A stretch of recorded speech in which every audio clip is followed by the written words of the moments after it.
Yo, what's good? It's D Scaladai, yo, and I'm here with the UFC Fight Night Weidman versus Gastelum analysis slash predictions. I'm gonna do these four fights on the main card. Alright, the first fight we got is Jimmy Rivera versus Thomas Almeida.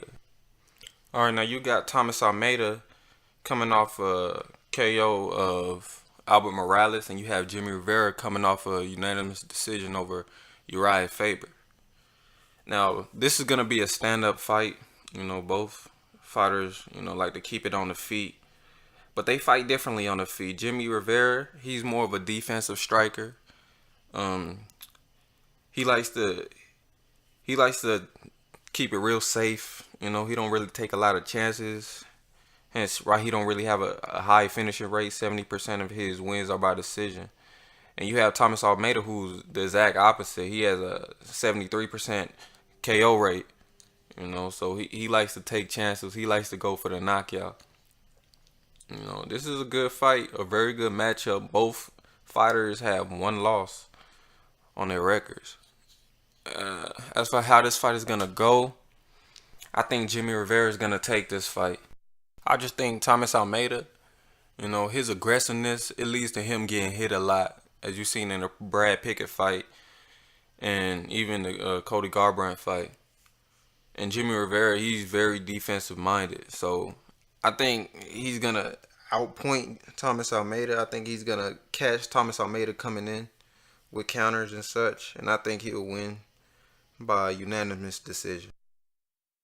Alright, the second fight, Patrick Cummins versus Gian Vellante. Now, you have Patrick Cummins. He's going to want to wrestle. He's a wrestler first. And you have Gian Vellante, who is just a brawler. Like, he's either going to knock somebody out or he's going to get knocked out. So, I think he's going to want to keep this on the feet.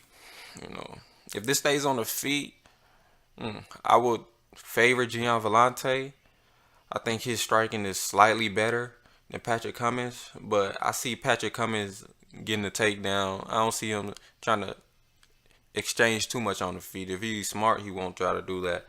So I see Patrick Cummins using his wrestling, controlling him, and probably getting the unanimous decision victory. Third fight, Dennis Bermudez versus Darren Elkins.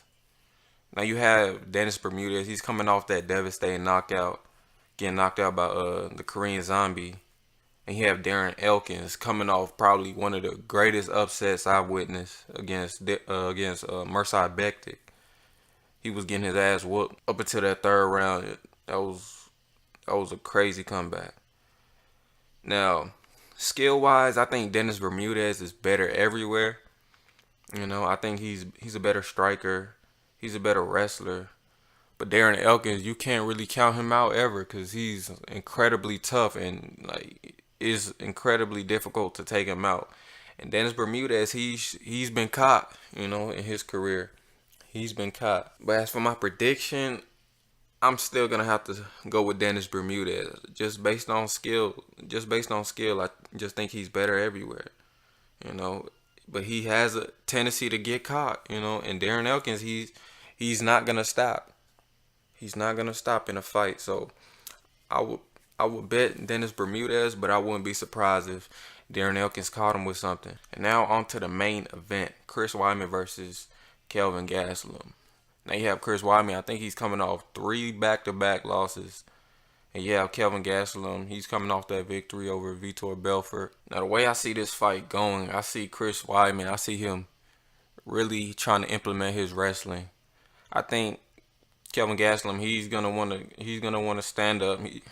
He's gonna want to take this into the later rounds.